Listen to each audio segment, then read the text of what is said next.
আল্লাহুম্মা আমিন। আলহামদুলিল্লাহি রাব্বিল আলামিন ওয়াসসালাতু ওয়াসসালামু আলা সাইয়্যিদিল মুরসালিন ওয়া আলা আলিহি ওয়া আসহাবিহি আজমাইন। রব্বানা যালামনা আনফুসানা ওয়া ইল্লাম তাগফির লানা ওয়া তারহামনা লানাকুনান্না মিনাল খাসিরিন। রব্বানা তাকাব্বাল মিন্না ইন্নাকা আনতাস সামিউল আলিম ওয়া তুব আলাইনা ইন্নাকা আনতাত তাওয়াবুর রহিম। ইয়া রব্বুল আলামিন, এই পবিত্র রমজান মাসে দোয়া কবুলের মাস, আপনার হাবিব পাকের মাধ্যমে জেনেছি ইয়া রব্বুল আলামিন এই রমজানে একটি উত্তম কাজ করলে তার জন্য 70টা সওয়াব পরিমাণ দেওয়া হয়।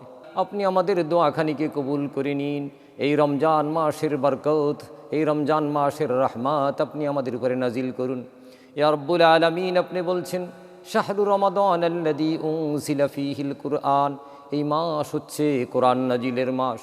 ইয়া রব্বুল আলামিন, এই কোরআন নাজিলের মাসে আমাদের সাথে এই দেশবাসীকে আপনি রহম করুন ইয়া রব্বুল আলামিন। এই পবিত্র রমজান মাসের ওসিলায় আপনি আমাদের জীবনের গুনাহ খাতাগুলোকে ক্ষমা করে দিন, এই দেশবাসীকে ক্ষমা করে দিন, এই দেশবাসীর উপরে আপনি খাস রহমত বর্ষণ করুন ইয়া রব্বুল আলামিন। আপনি আমাদের জীবনের গুনাহ খাতাকে মাফ করে আপনি আমাদেরকে খাঁটি বান্দা হিসেবে কবুল করে নিন ইয়া রব্বুল আলামিন। আপনি আমাদেরকে উম্মতে মুহাম্মদী হিসেবে কবুল করে নিন। আমিন আমিন।